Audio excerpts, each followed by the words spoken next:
Salam Channel, menggemakan tauhid, menebar sunnah.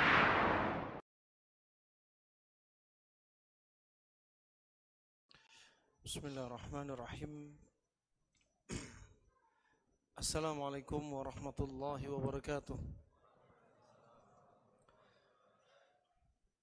Alhamdulillah ala ihsani wa syukru lahu ala taufiqi wa amtinani. Wa ashhadu an la ilaha illallah wahdahu la syarika la ta'ziman li sya'nih. Wa ashhadu anna Muhammadan abduhu wa rasuluh ad-da'i ila ridwanih. Amma ba'du. Para hadirin, para hadirat yang saya cintai karena Allah Subhanahu wa taala, jamaah Masjid Ar-Ra'iyah,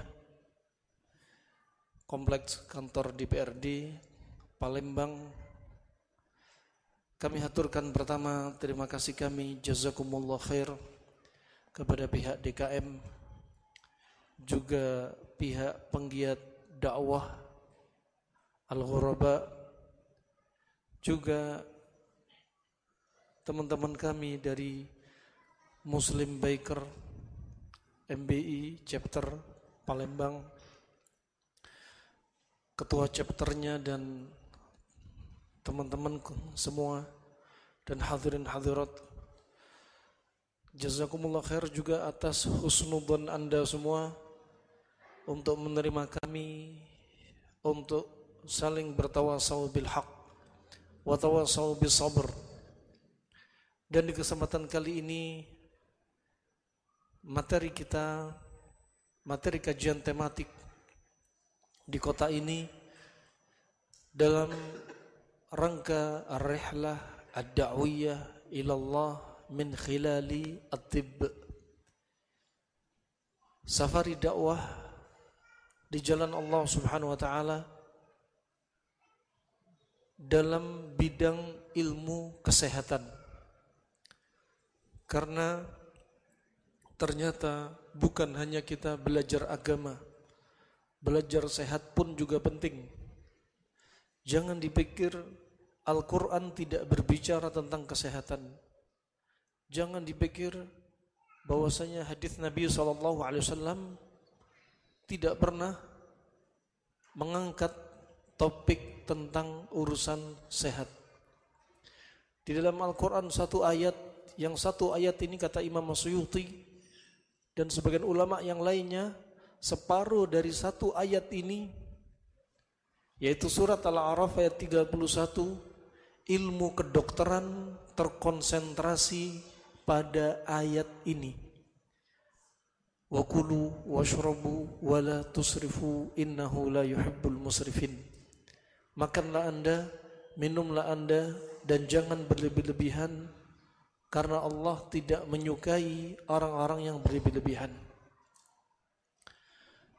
Juga rahmani wa rahimakumullah jami'an, hadis Nabi SAW dari Al-Mikdam bin Ma'di Karib, riwayat At-Tirmidzi, ketika Nabi bersabda, bihasbi ibni Adam ukulatin hatta yuqimna sulbah, cukuplah anak Adam makan beberapa suap sampai tulang punggung tegak.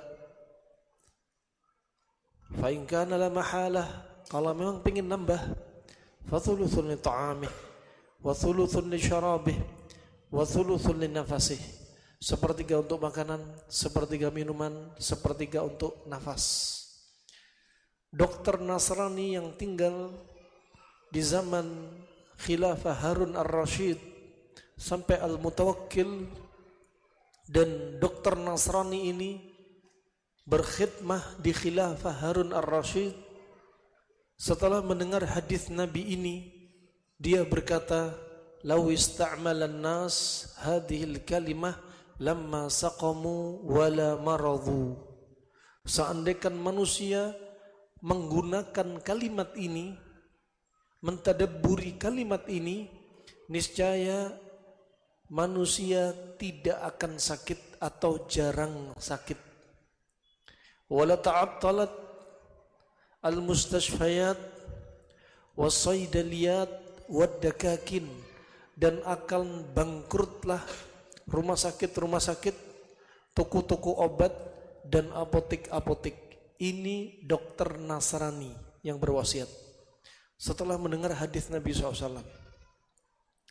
Dan sebagian ahli tafsir Al-Qurtubi atau At-Tabari mengatakan seandainya Hippocrates, bapak kedokteran Yunani, hidup di zaman Nabi, yang padahal dia meninggal diperkirakan 370 tahun sebelum Nabi Isa lahir, seandainya dia dihidupkan di zaman Nabi dan mendengar surat Al-A'raf ayat 31, dia akan takjub dengan apa yang dibawa Nabi SAW. Rahmanallahi wa rahmakumullah jami'an. Judul kita kali ini, Al-Islam itu identik dengan kemudahan dan kesempurnaan. Kalau kita lihat identik dengan kemudahan, kita ingat dengan firman Allah Subhanahu wa taala, "Inna ma'al usri yusra." Sesungguhnya di balik kesulitan pasti ada kemudahan. Begitu pula kita ingat dengan hadis Nabi sallallahu alaihi wasallam, "Inna hadzal din yusr wa la yushaddad din ahadun illa ghalabah." Sesungguhnya agama ini mudah. Barang siapa yang ekstrim terhadap urusan agama ini, dia sendiri yang akan kalah. Naam. Fa subhanallah, makanya hendaknya kita selalu di tengah. Urusan agamanya, urusan dunianya. Khairul amri awsatuha, sebaik-baik perkara di tengah. Bainal ghali wal jafi wa bainal ifrat wat tafrid, antara ekstrem kanan dan antara ekstrem kiri dalam segala bidang. Anda lihat urusan, katakan urusan fikih. Nabi SAW sebagaimana disebutkan Ibnu Katsir, ketika disebutkan firman Allah Subhanahu wa taala dari ayatul haid, ayat haid, ketika Allah berfirman, "Wa yas'alunaka 'anil mahid qul huwa adzan." Ketika mereka bertanya kepada Nabi Muhammad tentang darah haid, Nabi Muhammad diperintah untuk menjawab ketika darah haid itu najis, kotor. Ini Islam. Adapun yang ekstrem kanan dalam hal ini Yahudi. Ulama-ulamanya Yahudi di masa silam, mereka meyakini, kata Ibnu Katsir, orang haid itu najis untuk disentuh. Wanita kalau lagi haid, lagi nifas, gak boleh dipegang kulitnya. Apalagi gak boleh tidur bareng, gak boleh hubungan suami istri, dan sampai diletakkan di kamar paling belakang karena takut najis, disentuh pun najis. Ekstrem kanan. Yang ekstrem kiri Nasrani. Ulamanya Nasrani di zaman silam, adapun pendeta di zaman sekarang tidak tahu bahwasanya pendeta di masa silam punya ilmu fikihnya mereka. Pendeta di masa silam mengatakan wanita haid dan nifas gak najis, boleh disentuh, boleh hubungan suami istri, permisi. Akramukumullah. Ini ekstrem kanan, ini ekstrem kiri. Sedangkan Islam di tengah. Bagaimana Islam tentang darah haid dan nifas? Islam melihat darah haid itu najis, tapi wanita haid gak boleh disentuh dan tidak boleh hubungan suami istri. Coba di tengah. Ini urusan fikih. Urusan akidah juga demikian. Antara ekstrem kanan, ekstrem kiri. Ekstrem kanan seperti orang-orang teroris, Khawarij. Mereka mengatakan pelaku dosa besar kafir, mengkafirkan kaum muslimin yang terjatuh dalam dosa besar. Makanya banyak di antara mereka menghalalkan darah kaum muslimin, dari presiden, dari menteri, dari aparat, dari orang yang kerja di bisnis riba, dan seterusnya. Dihalalkan oleh orang-orang Khawarij, ekstrem kanan. Yang ekstrem kiri seperti orang-orang Jabriyah. Mereka mengatakan iman kita sama dengan imannya Jibril, iman kita sama dengan imannya Nabi Muhammad, iman kita sama dengan imannya Abu Bakar As-Siddiq. Kalau kita sudah mengucapkan syahadat, kita pasti masuk surga walaupun kita berbuat maksiat. Na'udzubillah, walaupun menurut mereka berzina, makan uang haram, mabuk, tetap akan masuk surga. Ini ekstrem kiri. Tapi Islam di tengah. Al-iman yazid wa yanqus, yazidu bitta'ah wa yanqusu bil ma'siyah. Islam itu di tengah. Bisa bertambah, bisa berkurang imannya. Bertambah karena ketaatan kepada Allah, berkurang karena maksiat. Begitu pula urusan dunia. Urusan makan, Nabi seringnya makan pakai 3 jari makannya. Ada mengatakan identik dengan makan kurma. Bukan hanya makan kurma, makan hais, tharid, kharizah, ya, makan labu kuning. Nabi juga sering makan pakai 3 jari. Kata Syekh Ibnu Utsaimin, kalau makan nasi susah pakai 3 jari, bisa dibantu jari manis. Dan 3 jari juga di tengah-tengah, antara 5 jari dan 1 jari. 5 jari kebiasaan orang tamak dan rakus, makan pakai 5 jari. Masukkan ke mulut, mulutnya berjubel, lambungnya berjubel makanan, sehingga menimbulkan penyakit. Kata Ibnu Qayyim, al-kolanj, kolik abdomen, nyeri perut hebat, perutnya begah. Kenapa? Numpuk makanan berlebihan. Ekstrem kanan. Ekstrem kiri, makan 1 jari pakai 2 jari. Kebiasaan para raja dan orang-orang yang sombong. Mulut nggak puas, terlalu sedikit, lambung juga demikian. Semuanya di tengah. Urusan akhirat, urusan dunia, jadilah orang yang selalu di tengah-tengah. Dan Islam itu mudah. Begitu pula rahimakumullah jami'an, Al-Quran juga menyebutkan, Al-yawma akmaltu lakum dinakum wa atmamtu alaikum ni'mati wa raditu lakumul Islam madina.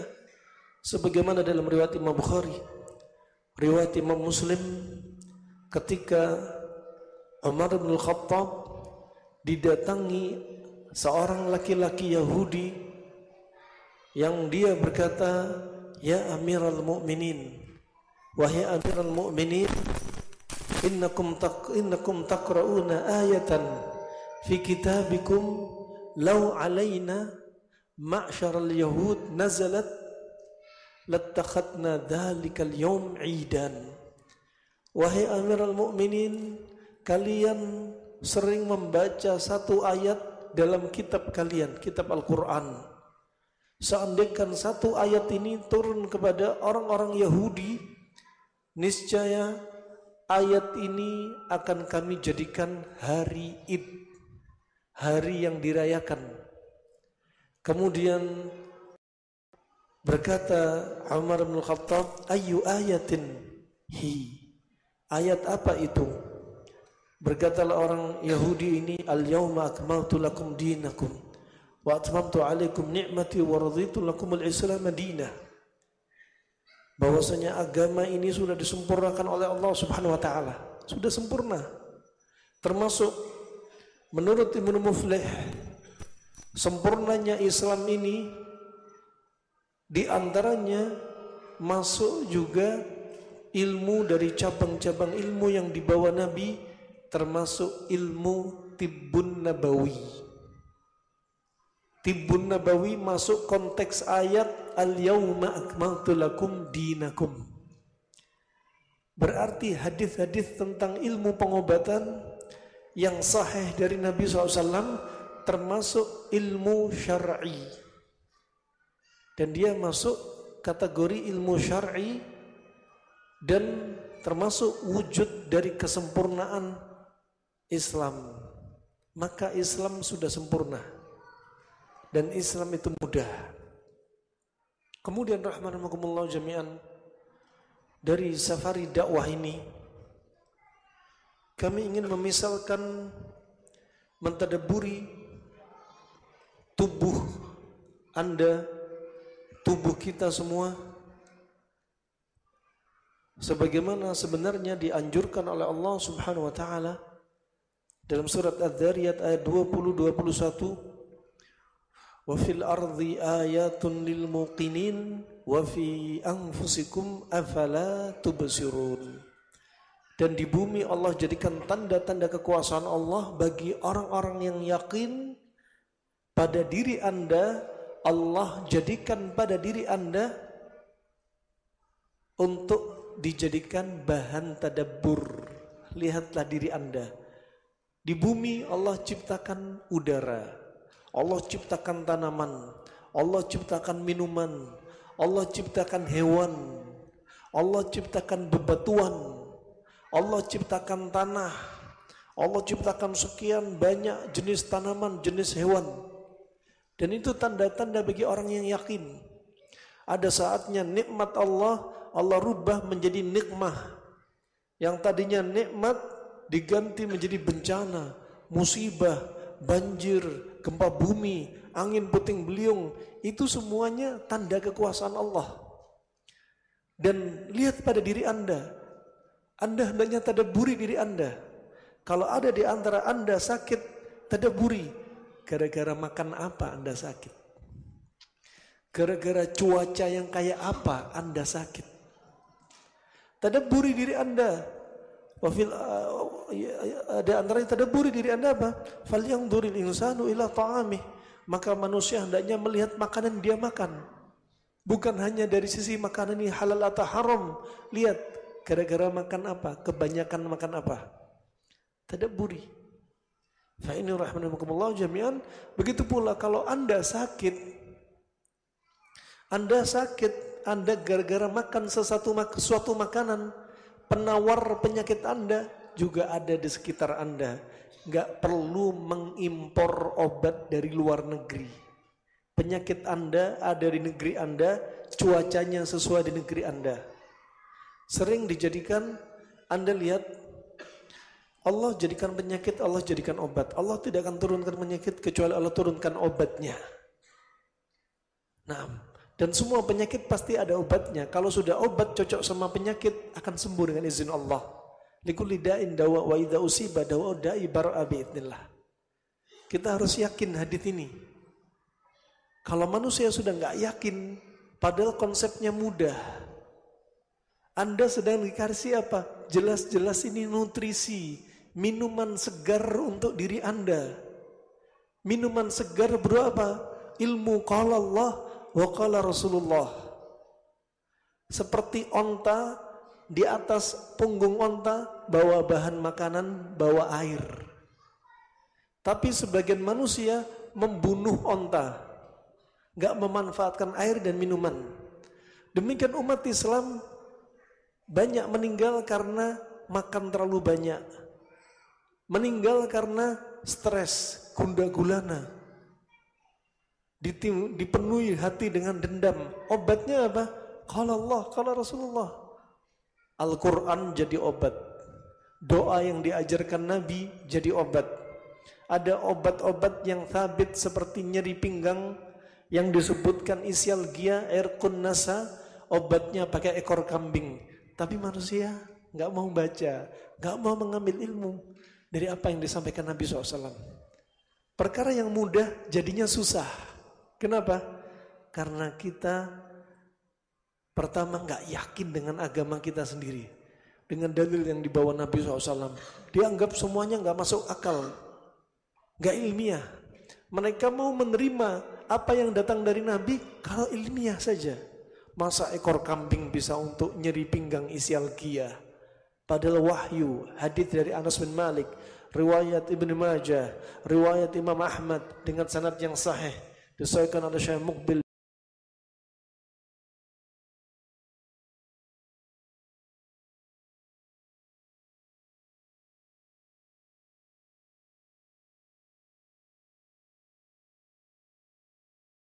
dari tanaman, ada obat-obatan dari hewan. Jangan Anda hanya terpaku Allah ciptakan kalau kita sakit ada herbal. Bukan hanya herbal. Protein hewani Anda jadi obat bagi Anda. Ada orang kena tipes. Tipes sifatnya dingin lembab. Cari protein hewani yang sifatnya panas.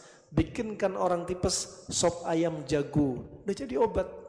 Simple. Kita nggak usah ngomong herbal dulu, nggak usah ngomong obat kimia dulu, nggak usah ngomong terapi totok punggung, terapi bekam, terapi fasdu, akupunktur. Tunggu dulu, makanan Anda jadi obat. Simple. Farahmanakumullah jami'an, sebagaimana agama itu mudah. Inna hadza din yusr. Sehat itu juga mudah. Sehat itu murah. Bagi sebagian manusia jadi mahal. Kenapa? Karena kita nggak tahu ilmunya. Bagaimana sehat dijaga biar tetap sehat. Bagaimana orang sakit cepat sehat. Mereka belum menemukan sensenya. Ini rahmanakumullah jami'an barakallahu fikum.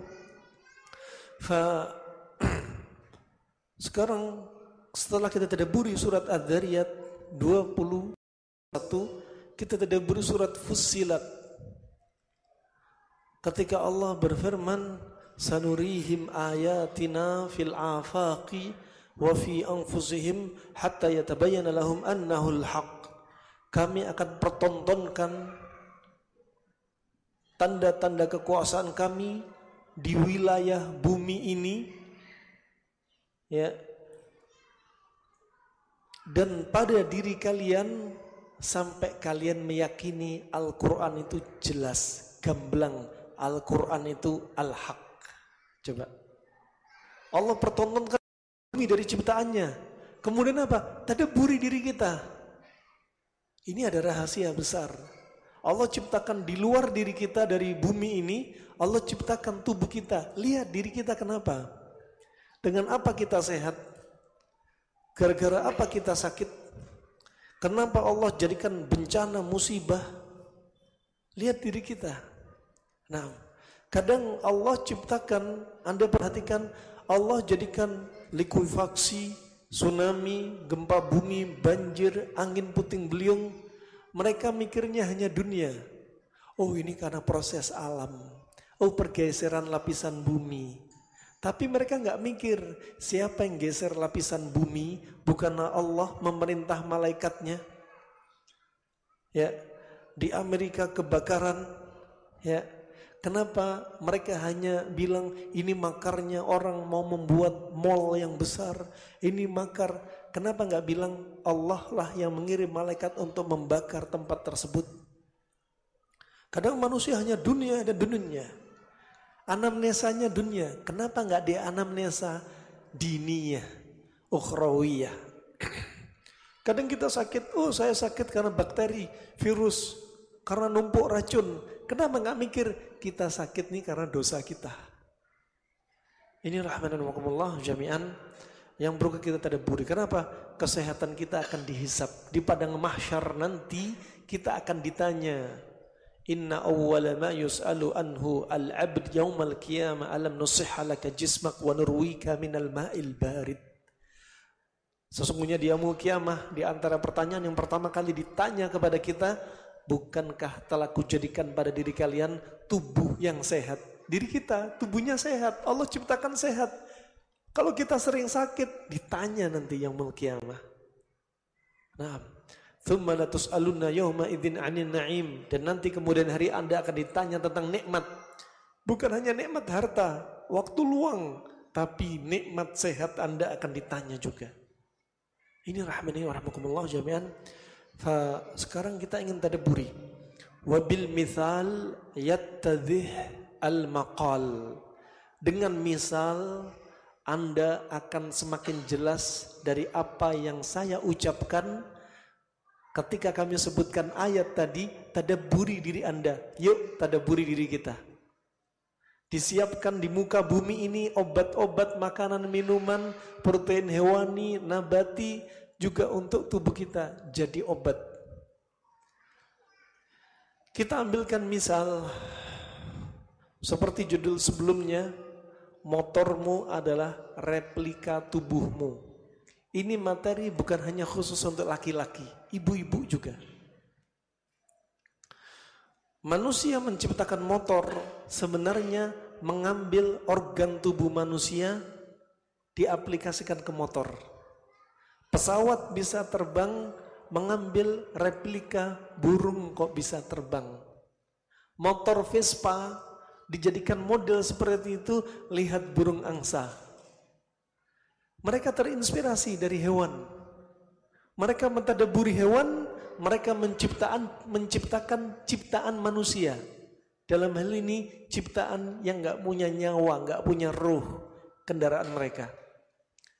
Kita lihat, kalau Anda lihat dari motor Anda, tubuh Anda, sehingga manusia menciptakan motor itu dari tubuh diambil. Pertama kita lihat motor itu punya lampu. Misalkan lampu itu seperti mata kita. Lampu seperti mata kita.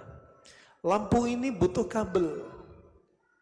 Kabel-kabel lampu itu adalah saraf tubuh kita, pembuluh darah kita.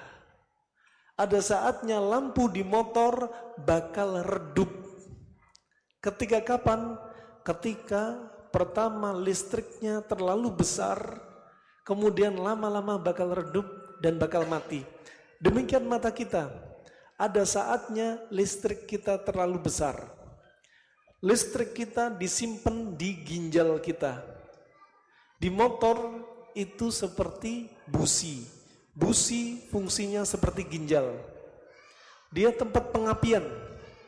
Coba ketika Anda sedih, ketika Anda dendam, ketika Anda iri, hasad, dengki, ketika Anda marah, ketika Anda takut berlebihan, maka api di ginjal akan menyala terlalu besar apinya. Ketika api terlalu besar, Anda lihat orang yang punya masalah psikis tadi, rambutnya bakal beruban. Api di ginjal naik ke atas, rambutnya beruban. Nah, dari rambut beruban ini tadabburi hadis Nabi SAW. Ketika Nabi mengajarkan doa kepada umatnya, Allahumma inni a'udzubika min zaujin tushayyibuni qabla al-mashib. Banyak kaum laki-laki diajarkan Nabi, ya Allah, jauhkan aku dari pasangan hidupku, dari istriku yang membuatku stres, yang membuatku beruban, yang membuatku tua sebelum masanya. Nah, lafaz doanya rata-rata laki-laki berdoa agar enggak dibikin stres sama istrinya. Kalau sudah stres, nih api di ginjal bakal menyala, berlebihan. Sebaliknya si ibu-ibu banyak juga yang rambutnya beruban. Baru nikah setahun, ubannya muncul banyak. Stres sama suaminya. Boleh ibu-ibu juga doa ini, ya Allah, Allahumma inni a'udzubika min zaujin tushayyibuni qabla al-mashib. Jangan bikin suamiku stres ya Allah. Jangan gara-gara suamiku ini aku tua sebelum masanya. Doa enggak apa-apa ibu-ibu. Berapa banyak ibu-ibu stres sama orang terdekatnya. Ibu-ibu yang stres sama suaminya muncul kanker tiroid. Kenapa? Api menyala terlalu besar di ginjal. Dendam sama suaminya. Kenapa? Suaminya nyimpen pos 2 diem-diem. Banyak sekali kami dapati. Ada yang kena kanker tiroid, hipertiroid, sampai kena kanker rahim. Dendam. Nah, makanya bangun komunikasi. Kalau ada yang salah, keluarga, suami istri nggak ada riwayat turunan rambutnya beruban, tapi baru nikah pada keluarga mereka baru nikah sudah keluar uban, suaminya ubanan, istrinya ubanan. Ini keluarga stres. Harus cepat dievaluasi. Nah, rahimanakumullah jami'an. Di sini rambut pun bakal jadi putih karena api di ginjal terlalu berlebihan. Busi apinya terlalu besar. Kemudian Anda lihat Nabi SAW punya kesedihan. Musuhnya Nabi dari kalangan jin dan manusia. Musuhnya Nabi paman-pamannya sendiri. Orang yang dari pamannya Hamzah wafat. Dari pamannya Abu Talib ya, sampai berjuang untuk mensyahadatkan, sampai akhirnya belum sukses. Khadijah, istri yang disayanginya, wafat. 3 putra Nabi SAW yang disayanginya, Qasim, Ibrahim, dan Abdullah, wafat. Nabi hijrah dari tempat yang disukainya, Mekah ke Madinah. Ini semua kalau kita lihat bebannya Nabi, kalau dikasihkan kepada kita manusia biasa, semuanya dari ujung rambut kita sampai rambut yang ada di kaki, rambut di tubuh kita semuanya jumlahnya 300.000 rambut bakal putih semua, nggak tersisa hitam. Karena stresnya beban kita seperti bebannya Nabi. Ya, rambut semua putih, bulu alis putih, bulu ketek putih, kumis putih, jenggot putih, permisi bulu kemaluan putih, semuanya putih nggak tersisa. Kenapa? Beban berat. Tapi Nabi SAW meninggal di usia 63 tahun, rambutnya disebutkan dalam hadis yang sahih nggak lebih dari 20 uban, hanya 20. Dalam riwayat 17 atau 18. Anda sekarang yang usianya 40 tahun ke atas, berapa uban Anda? Anda stres sama siapa? Sama istri 1 aja stres. Nabi istrinya 9. Nabi Sulaiman istrinya 1.000. 700 dari merdeka, 300 dari budak. Kita orang istri 1 sudah keluar uban di mana-mana. Nah, makanya doa. Nabi punya manajemen konflik. Kalau Anda perhatikan, ibu-ibu paling gampang stres. Kenapa? Nabi sudah bersabda, mereka itu kal qawarir, seperti gelas-gelas kaca. Fisiknya lemah, jantungnya lemah. Makanya wanita jangan sering-sering keluar. Waqarna fi buyutikun. Anda tinggal di rumah Anda. Kalau sering-sering keluar, banyak faktor stresor di luar. Hati Anda gak sekuat hatinya laki-laki. Hatinya laki-laki dicipta oleh Allah beratnya 300 sampai 350 gram. Pembuluh darahnya kalau dibentang, arteri vena kapiler kalau dilurusin, disambung menjadi satu, bisa panjangnya 70 sampai 90 ribu kilometer seperti benua. Jantungnya wanita hanya 250 sampai 300 gram. Pembuluh darahnya kalau dibentang sekitar 60 sampai 80 ribu kilometer. Nggak bisa sama laki dan perempuan. Makanya laki-laki itu di luar, perempuan di rumah. Udah beda konsep. Rahimahumullah jami'an. Ini kalau kita tadabburi.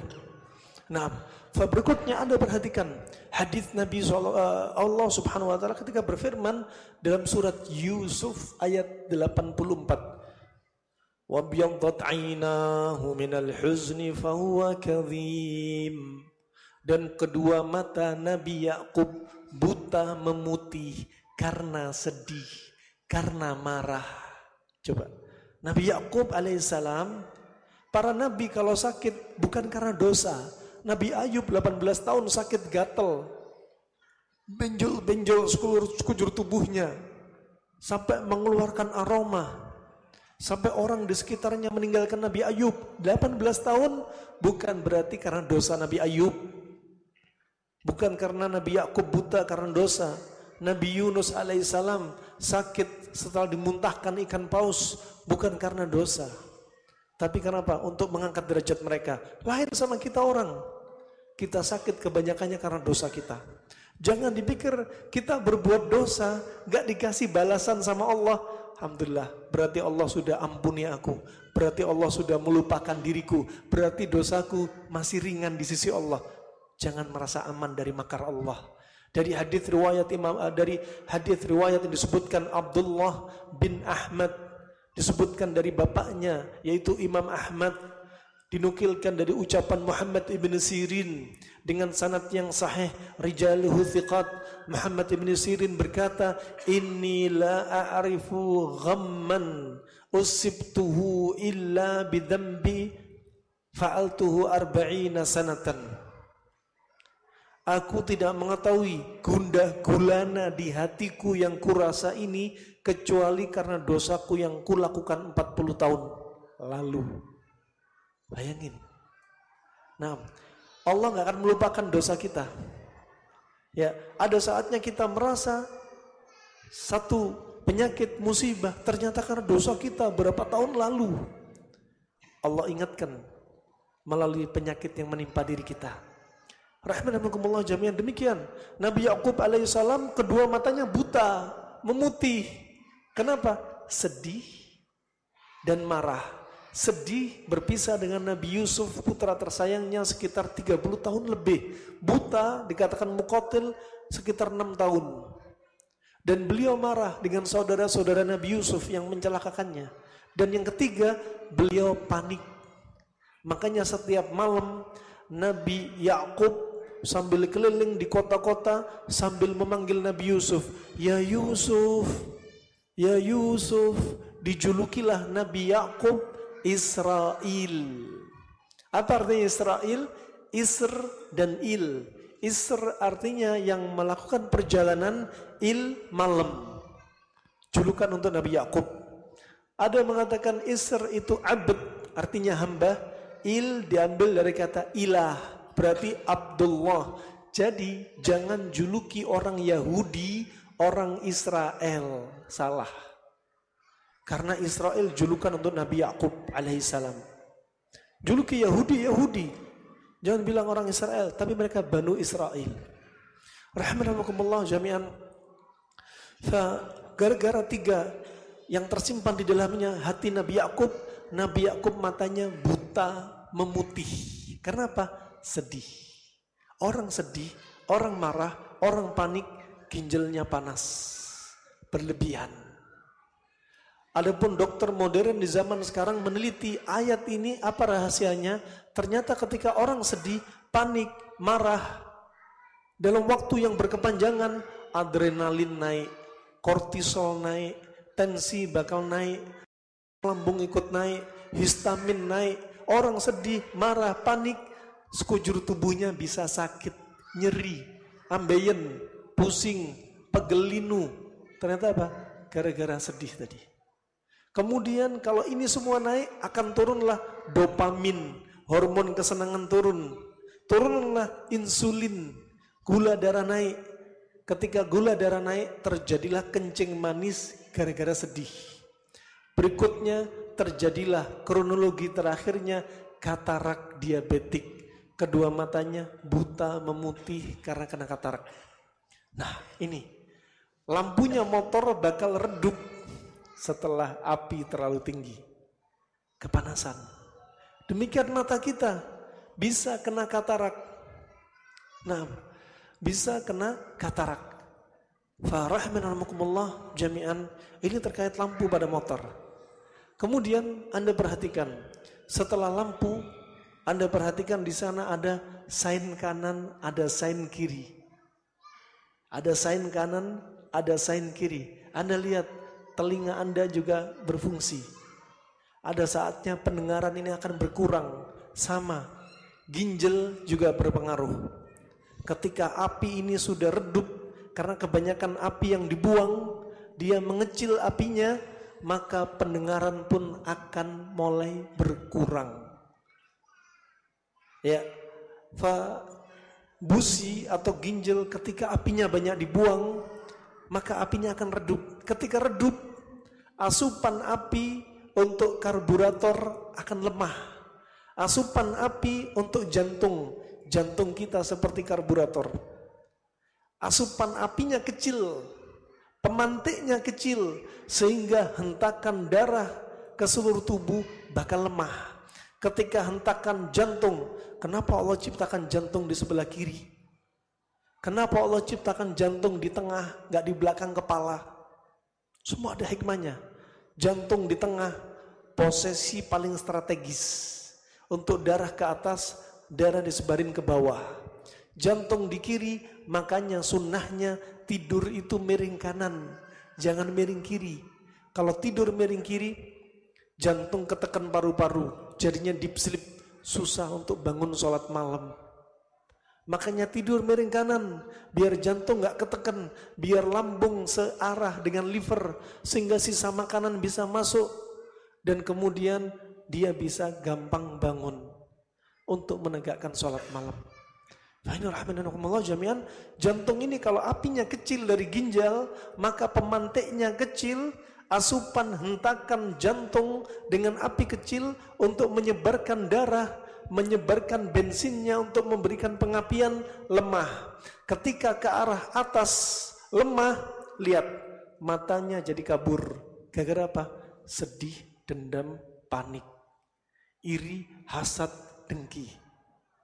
Mata bisa lemah, kepala bisa kelingan. Kenapa? Asupan darah dari jantung ke kepala juga berkurang. Telinga bakal berdenging, tinnitus. Ada suara, kenapa? Ternyata jantung dia lemah. Kemudian ke arah ekstremitas, tangan dan kaki. Asupan darah ke ujung tangan, kiri kanan atau kaki lemah. Makanya orang yang ginjalnya lemah, kebanyakan dibuang apinya, tangannya lihat. Orang yang sedih, nyimpen dendam, panik, iri, hasad, dengki, takut, tangannya gemeter. Kenapa? Asupan darah dan listrik kurang. Kemudian ke bawah, kaki juga gemeter. Ke permisi akramakumullah, ke pencernaan ke bawah, liver lemah, limpa lemah, usus lemah. Akhirnya apa? Gara-gara psikis tadi numpuk, kok bisa orang sedih perutnya buncit? Kenapa? Pencernaan lemah. Kok bisa orang sedih tiba-tiba gara-gara sedih, dendam, amarah, kolesterol naik, asam urat naik, gula darah naik. Kenapa? Pencernaan lemah. Kemudian bagi kaum wanita, turun ke rahim gara-gara sedih. Rahim dia jadi kering. Ciri-ciri rahim kering, permisi akramakumullah, disebutkan seorang alim fitib, alim dalam ilmu pengobatan, dalam kitabnya Al-Mughni, dikarang oleh Abdul Hasan Al-Baghdadi yang meninggal pada tahun 435 Hijriah. Rahimnya itu ada 4. Salah satunya rahim kering. Rahim kering bagi siapa? Wanita yang sedih berkepanjangan, rahimnya kering. Cara tahunya kering bagaimana? Disebutkan, permisi, kalau berhubungan suami istri, sering si istri akan mengalami kesakitan. Kenapa? Timbul perlecetan. Coba para ulama membahas sampai detail. Rahim kering. Sebaliknya kalau ada wanita yang dendam, marah, iri, hasad, dengki, rahim dia bakal panas.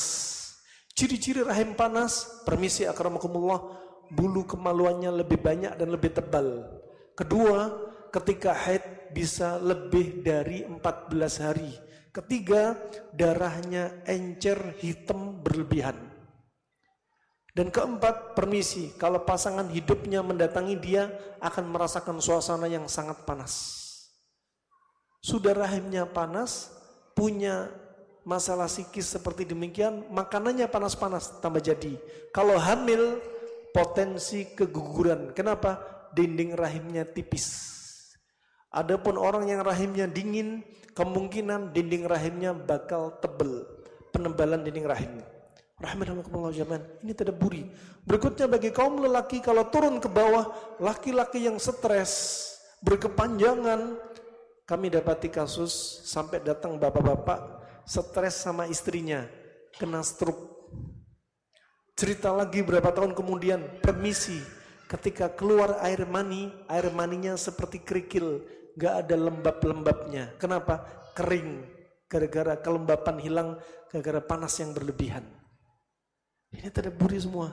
Fafi anfusikum afala tubsirun. Lihat diri anda, tadabburi diri anda. Gak usah ngomong masalah ranjang, udah bakal apa? Mati apinya, redup. Ya. Nah, kalau anda sudah punya masalah seperti ini, gak usah bilang ke istri, aku mau poligami. Satu didolimi, mau dolimi yang lain. Perbaiki diri anda dulu. Sebelum menyakiti orang lain, ya, yang satu masih disakiti belum diperbaiki, akan tambah kedoliman di atas kedoliman. tercorenglah syariat yang indah. Ya, nah, lanjut atau adzan? Adzan. Setelah adzan sholatnya. Baik. Kita lanjutkan insyaallah. Ini kita masih bahas lampunya motor. Sainnya, belum kita bahas kabel-kabelnya sampai knalpotnya. Ya, itu saja yang bisa kita sampaikan. Kita lanjutkan setelah Isya insyaallah. Subhanakallahumma bihamdika asyhadu an la ilaha illa anta astaghfiruka wa atubu ilaik. Wassalamualaikum warahmatullahi wabarakatuh. Bismillahirrahmanirrahim. Alhamdulillah wassalatu wassalamu ala nabiyyina Muhammadin sallallahu alaihi wa ala alihi wa ashabihi ajma'in. Amma ba'd. Alhamdulillah. Ahibati fillah rahimana rahimakumullah jami'an. Kita lanjutkan materi kita, sedikit lanjutan. Di antaranya kita akan masuk contohnya bahan bakar motor, dari bensinnya juga olinya. Ini sama kaitannya dengan makanan yang masuk dalam perut kita. Sebagian dokter sekaligus dia sebagai seorang syekh pernah ketika ditanya dari mana sumber penyakit, dia mengatakan bainal bidayah wan nihayah. Al bidayah mulut kita, wan nihayah permisi lubang dubur kita. Disitulah numpuk penyakit. Asalnya penyakit.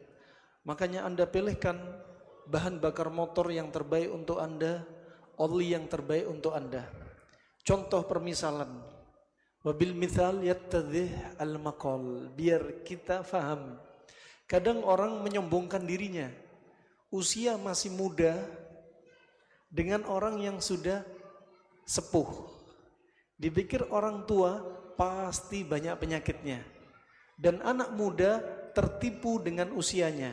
Contoh, anak zaman sekarang usia 5 tahun sudah kena stroke. Gara-gara minum minuman instan. Yang notabene pemanisnya aspartam.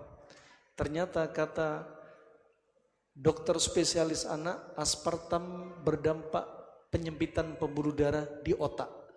Anak kecil. Usia 9 tahun harus cuci darah.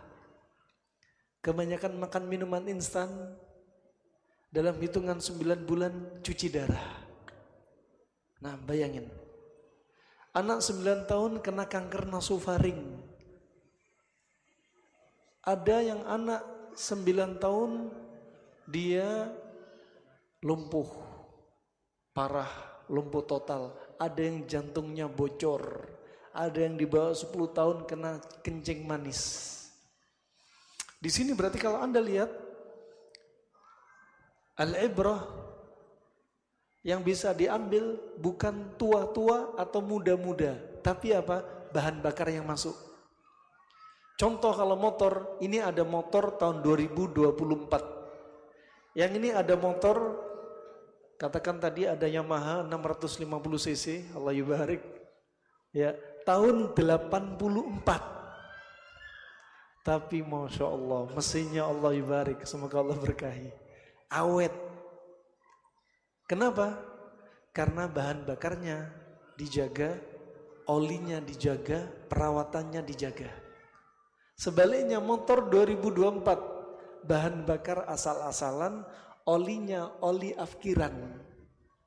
Tahunnya baru, hitungan berapa bulan bakal remek mesinnya. Ini, biar kita bisa mentadaburi. Jadi makanan gak bisa diremehkan. Berikutnya Anda perhatikan, di motor kita ada rantai. Rantai pada motor kita seperti sendi-sendi kita. Kalau rantainya kering, rantai bakal cepat aus dan bahkan patah. Sama, kalau cairan sendi Anda kering, gak dijaga, bisa bakal cepat aus, bahkan apa? Sendinya bisa lengket. Kapan rantai ini kering? Ada kering gara-gara kebanyakan makanan panas. Ada kering gara-gara berat badan obes, neken rantai. Ya, lewat tanjakan terus rantainya kering, bakal patah. Nah, ini orang sudah obes, dipaksa lari. Sendinya tambah lengket. Bahkan kata dokter tulang, bahkan akan menimbulkan spin. Tulang seperti paku. Kenapa? Dipaksa. Kemudian ada di antaranya, kalau Anda perhatikan, ada orang cairan sendi kering gara-gara stres. Kelembapan dan cairan sendi ikut kering. Ada yang sendi kering gara-gara di antaranya kurang asupan untuk nambah cairan sendi. Bagi bapak-bapak, ibu-ibu, kadang ada teman-teman bukan usia tua tapi usia muda, sering main futsal, sering lari, cairan sendi harus ditambah. Nah, resep untuk menambah cairan sendi gampang. Ya, ini ada bapaknya Mas Hafidz, beliau dokter, harusnya beliau yang berbicara di sini, dokter senior. Nah, cairan untuk nambah cairan sendi, mungkin kalau ke rumah sakit Anda mungkin perlu disuntik cairan sendi 3 kali suntik mungkin hanya 35 juta. Tapi ada yang murah, gratis. Ya, dari sayuran, Anda bikin sayuran salad, isinya apa?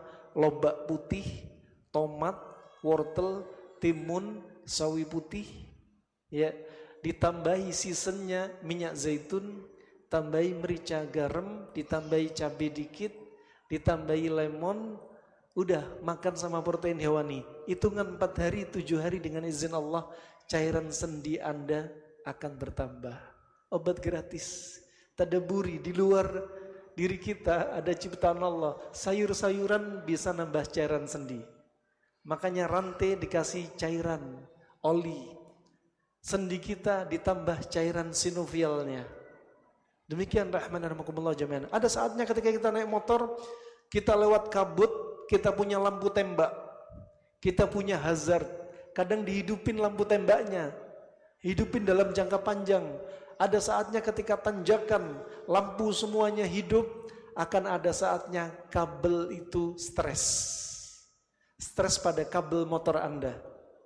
Manusia juga stres. Ada saatnya stres, kabel ini usang. Kalau kita stres sama, nyeri otot. Nyeri ini dan itu Anda rasakan. Fasubhanallah, ada saatnya motor itu cc-nya beda-beda. Ada yang cc kecil sampai cc besar. Asupan bensinnya jumlahnya juga beda. Olinya juga beda. Kompresornya juga beda. Makanya mocil jangan dikasih olinya muge. Harusnya cuma diisi 1 liter, diisi 3 liter, 2 liter. Ya, malah nggak jalan. Makanya semua ada takarannya. Makanya Nabi bersabda, bihasbi bini Adam ukulatin hatta yuqimna sulbah. Cukuplah anak Adam makan itu hanya beberapa suap sampai tulang punggung tegak. Fa in kana la mahala, kalau pengin nambah, 1/3 untuk makanan, 1/3 minuman, 1/3 nafas. 1/3-nya mocil, enggak seperti 1/3-nya mugi.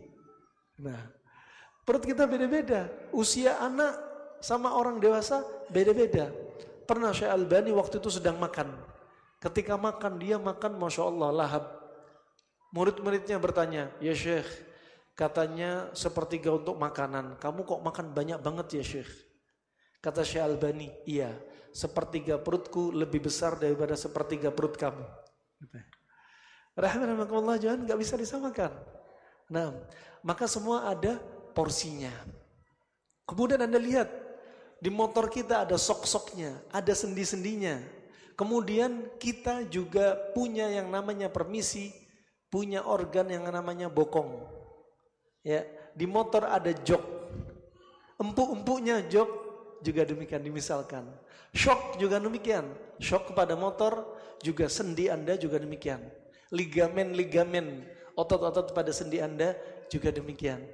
Berikutnya yang terakhir Anda perhatikan, ya, motor ini kalau jarang Anda bersihkan, olinya kadang ganti-ganti terus. Makanya motor kalau bisa 1 oli jangan ganti-ganti. Ya, Anda olinya ganti-ganti, kemudian jarang dirawat. Sudah waktunya ganti oli nggak diganti, akan timbul plak di mesin. Sama, usus Anda kebayang, Anda habis makan rendang, minum es teh, kebayang nggak? Makanya kalau ngikuti syahwat, berapa banyak orang kena penyakit. Kenapa? Jangan salahkan takdir Allah, salahkan syahwat kita. Wong Allah nggak makan, Allah nggak minum. Anda yang makan, Anda yang minum, yang disalahkan, ini semua takdir Allah.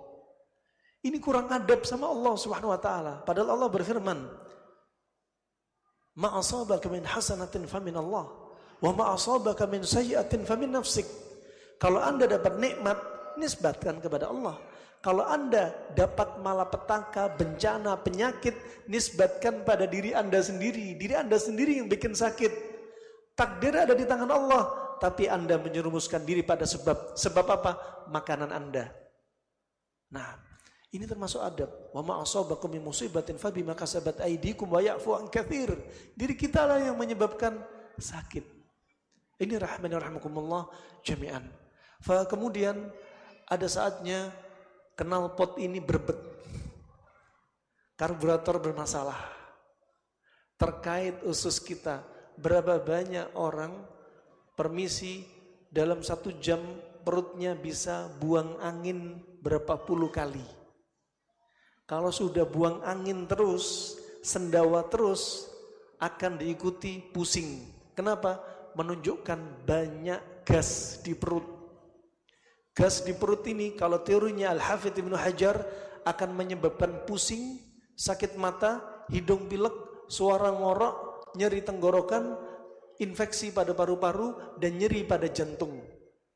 Dalam kitabnya Fathul Bari bab Ar-Ramad, kalau Rasulullah bersabda ketika orang Badu bertanya kepada Rasulullah, "Mas suda', apa itu pusing?" Hadits riwayat Imam Ahmad, Imam Bukhari, Imam Muslim.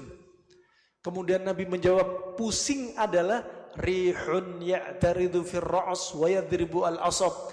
Angin yang menumpuk di kepala dan menekan saraf. Dari mana angin? Dari perut. Perut dari mana? Makanan.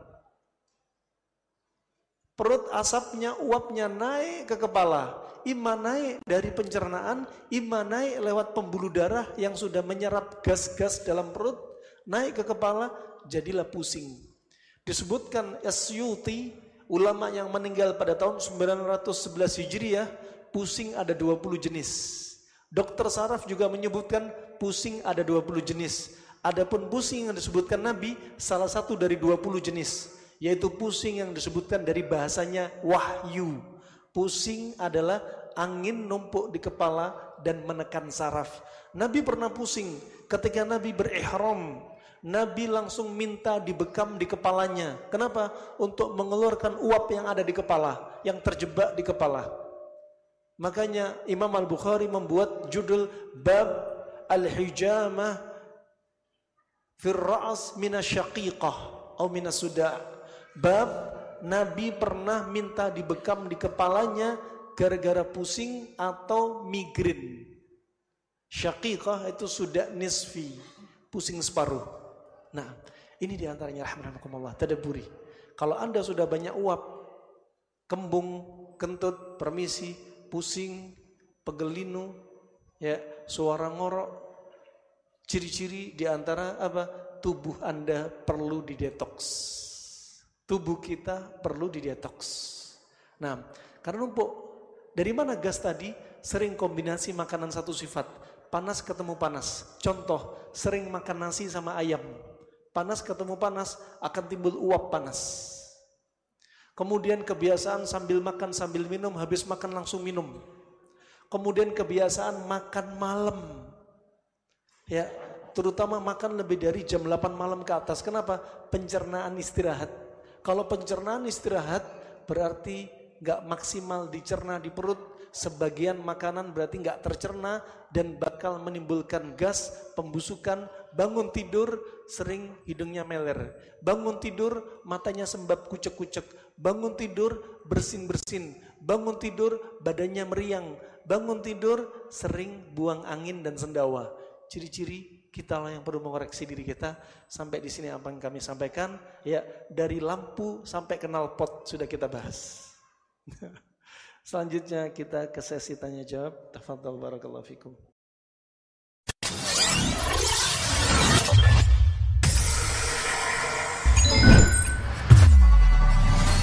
Salam Channel, menggemakan tauhid, menebar sunnah.